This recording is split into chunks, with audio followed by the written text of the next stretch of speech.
Tape 3 with Helen Fixler. You were in Hust in the ghetto. Yes. And they were going to take you away.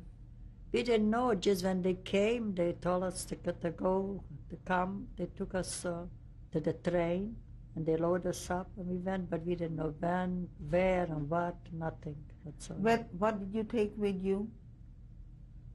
I didn't have much what to take. We didn't have much what to take. I think a couple dresses were there, and shoes, or I don't think we had food or water. I really don't even remember that. Who was with you from your immediate family? My aunt, Pearl, my 2 cousins. What was their names? Ruth Godinger and Rita Godinger. And my uncle, the youngest brother, Ben Godinger. Where was your grandfather? Yeah, no, my grandfather was with us, Mordechai Godinger. Describe the train ride. We were put in, everybody stand up and like cattle, just as many and then as soon as it was full, they closed the doors, and it was hot, and it was unbelievable, that screaming and that crying. There were a few small children too. Do you remember when was this? What year? That was in 1944. Must have been in May sometime, beginning, or sometime in May. I don't remember dates. What were the conditions in the car? And the train, you mean? You can't even describe it. You could not describe it. People making and everything, because we didn't have no toilet or facilities, or they didn't let us out or anything. I think one time they opened the door. I don't know for what. I can't remember. So we got a little bit breathing. People were fainting, and they couldn't fall down. Everybody was grabbing everybody else. But my luck was always, food never mattered much to me. I could go days and not even feel it. I mean, not now, but when I was younger, I was very, very, extremely skinny.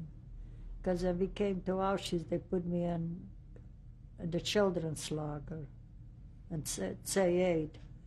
Because they didn't take it, I was already then 18, after 18. And back in the cattle car, how did your grandfather handle the journey? He was a very strong man. He was 76. That man was 6 foot, like my grandson, 6'3" or 4. He was still walking straight. He didn't use no cane, and he could hear. He has his own teeth. Reading glasses, but he was extremely, extremely strong man.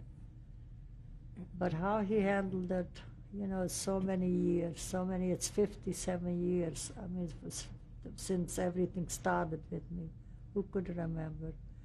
Sometimes I want to try to put faces who I lost. I cannot. And it bothers me sometimes. I really cry. I'm like, how can I forget who loved me so much, who gave me so much happiness, to forget their faces? How could you? But I can't even imagine how they looked.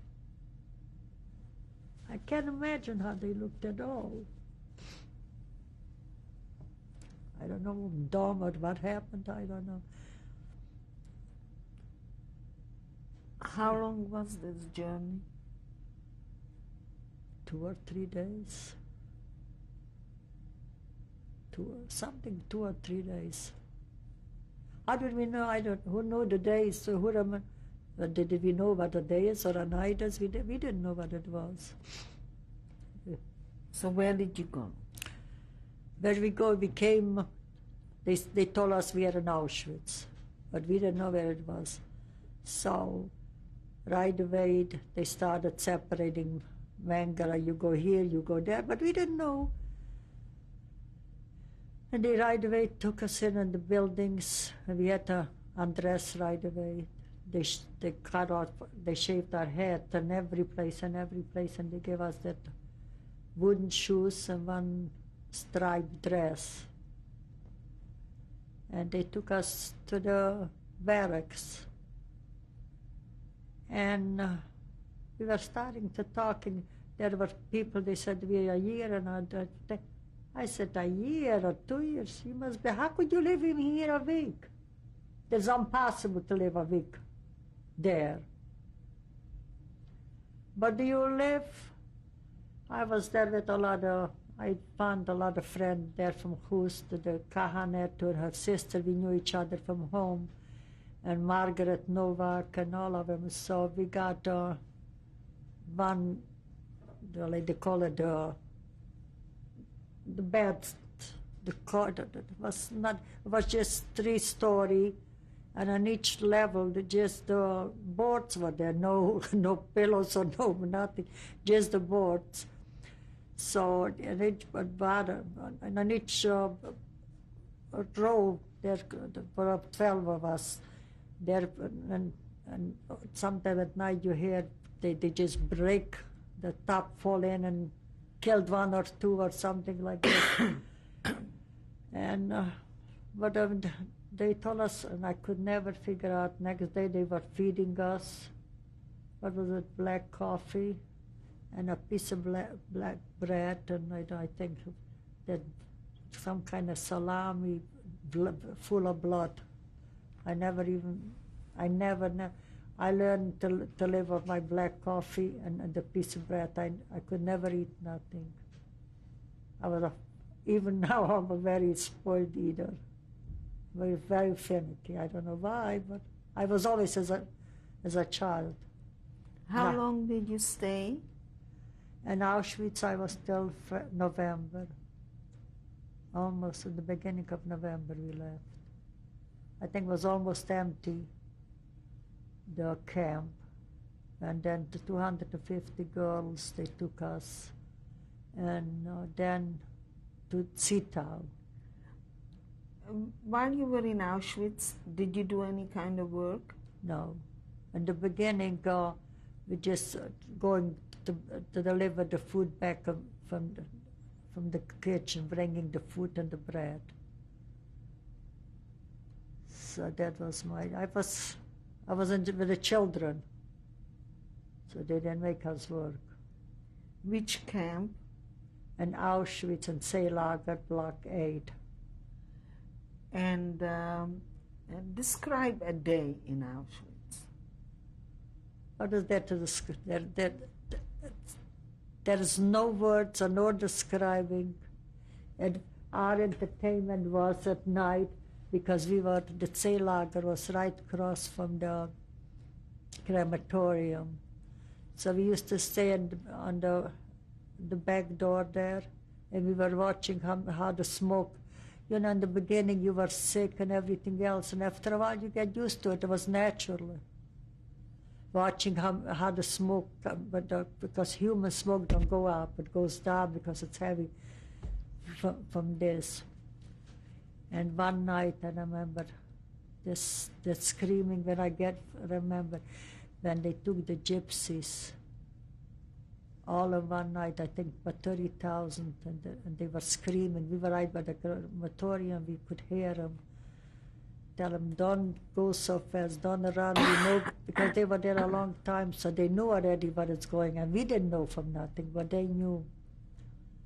That screaming, it was just unbelievable. Just unbelievable. These people were begging and screaming from the trucks. A couple of them jumped and got killed. So you started to tell us a day in Auschwitz. A day in Auschwitz, you had to get up early and stay up hell. They were counting you, and it could be rain or the heat or the cold, it didn't matter. It's in the morning 5 hours, between 4 and 5 hours, and in the evening the same thing. And they come and put us in a row of 5, and they counted, see if somebody is missing. That was a daily. And also in the morning when we got up, we looked around. We saw a body there, a body there. People had courage and they touched the electric wires just to be killed. Sometimes I thought, oh, I'm going to do it tomorrow, and every day tomorrow, but I was a coward. I don't know, I must have been a big coward. I didn't have to go home or anything else. I know I don't have nobody anymore. But I don't know, I was such a coward, I couldn't do it. I just couldn't. So the food, that's what I say, we got once a day in the morning. Sometimes the black coffee, and that, but not always that piece of bread, piece of black bread, a corner. I don't remember, did we ever had anything else? Or in the afternoon they gave us something. I really don't remember, I really don't. I think they had some kind of soup from grass and things. They never have a meal. We never had a meal. Or just once in a while, we got a treat. We got farina cooked in water. So how did they serve you this?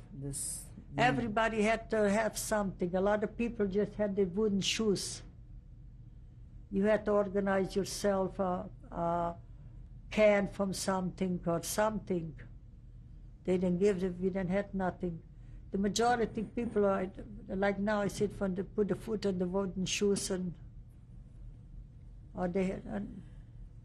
everybody had somehow a little can and a little this. But the majority of people some people were really like animals. They were not normal anymore. They were so hungry, so they were grabbing it. Sometimes they turned over the whole foot and nobody gets nothing. They were pushing. Like I say, I was lucky. I could survive on that. And after you were fed, what did you do the rest of the day? Nothing. With the children, nothing. There was not much time. In the morning, 4 or 5 hours, and in the evening, in the afternoon, 5 hours staying up hell. So what did you have left?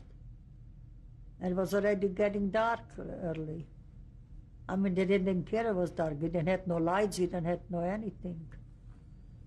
So, you you were living like you were not a human being. I mean, like I said, when we came back from Poland the first time, when I came back and I was hiding, I wasn't human. There was first the rape, and then, you lost everything and everybody.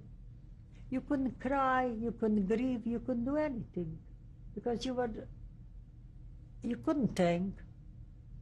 You were just like existing, but not thinking and it used to bother me so much, even when we came already from Auschwitz. I couldn't grieve, I couldn't cry. Now I'm crying, but I couldn't cry for no money in the world. I couldn't grieve, I couldn't talk or anything. I just don't want nobody to ask me nothing. And it took a long, long time before I started. Were you close to somebody in Auschwitz? Yes. I was close to Edith Kahan, I don't know, the Jelenovitz, you know her, Margaret Novak, Seymour Rapoport, yeah, we were close, there are a few of us. My cousins, my both cousins, we are like sisters with my cousins even now. Every week or day we call each other. Were there any sanitary facilities? Could you wash up? Could you? Sanitary, there was one, there was no toilets at all. This I know for sure. And water was something outside, a few of them, so we went there. Whoever ran fast, there was no facilities whatsoever for sanitary thing to do. No toothbrushes, no nothing. No soap, we didn't have anything. So how did you keep yourself clean? Like I said, we tried. We were running a little bit of water to get from outside. And like I say, I don't know. so many people, they got the lice and all kind of wounds on there, and even and typhus and everything. I never, thank God, got anything. I was skinny, like I say. I just ate my piece of bread. I divided it and everything. And even after we got freed, people start eating and eating. Not me. I just go slow. I went slowly because food was to me the last thing I needed. And there in Auschwitz, like I say, we went to that water 1 day, yes, and 3 days, no. So you did what you could, but... What was your identification number? I didn't have any numbers. None of the children had it. And in the Zeelager, like Kahanet or Margaret Novak, none of us have it. None of the people who went to work, I think they went to work. I think they had the numbers, the most of them, and all the leaders, they could run away or something. But we didn't. Nobody in our block had it. So how did you leave Auschwitz? They took us from Auschwitz. They were closing up already almost. They took us to Zittau, to a factory, plane factory, and we were working there. Do you remember when they took you? I think it must have been at the beginning of November in 44. The beginning of November, yes. So we were there till May 5th, because the Russians occupied it, and we just got up one morning to no SS anymore. We worked at the factory with the Wehrmacht, but how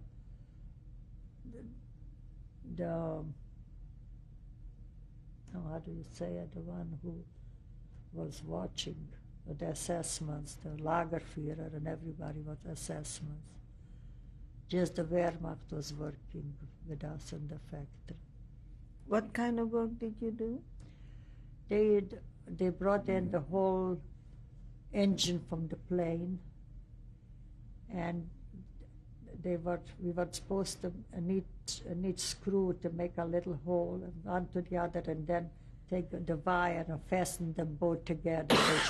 They shouldn't accidentally unscrew itself.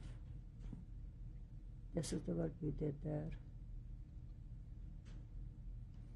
Were there any civilians working with you? No. Just the Wehrmacht. Just us was working.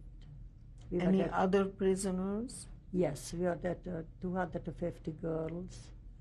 And then I think a week later they brought some men too, and we were working there together. Who were these men? Also from Auschwitz they brought them, Jewish guys also. I get together with a couple of them here yet. Was there a chance for you to get together with these men? No way. At work we used to talk sometime, but they watched you. You didn't take chances. You don't want to be beaten up or shot. No, we didn't. We knew that they there, but... Did you know what nationality they were? They were all Jewish, this I know for sure. From where? Some from Poland, some from Hungary, some from Czechoslovakia, and from all over. And in your group? Pardon me? In your group, where were they from? Women? Also, also the same thing. Munkachi and Polish ones, and what else would we have? From all over. You know, they didn't put you together with who you want to go. They just come, you go here, you go there, and you go. But you know, you were working on one factory, on one floor, all of us. So and the men were working on another floor. And how were the conditions in this camp in Zittau? Comparing to Auschwitz, it was much better.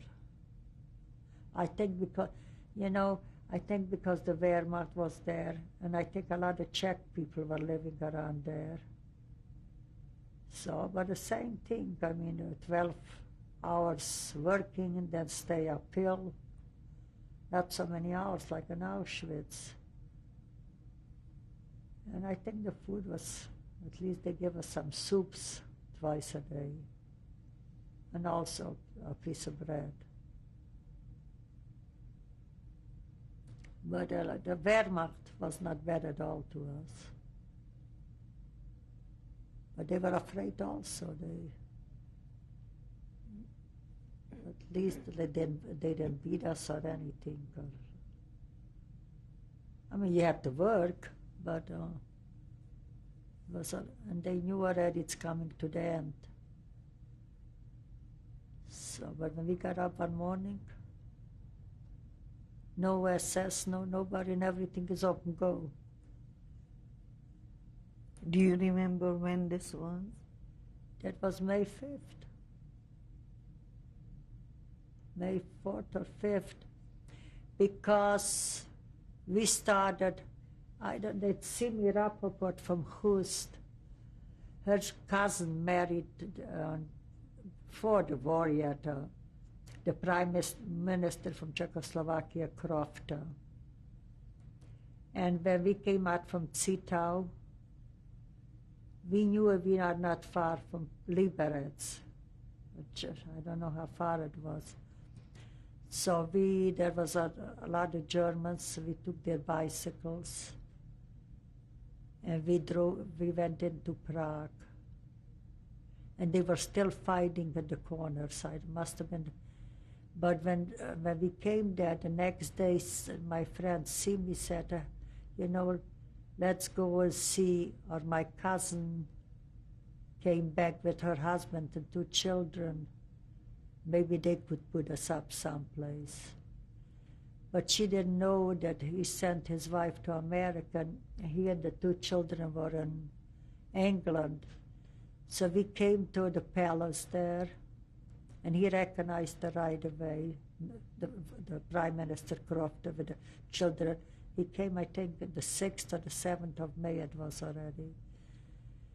And he knew what had happened, and we talked there and everything. They fed us, and he put us up in an apartment in Prague till the Red Cross, or I don't know who it was, who started taking the joint.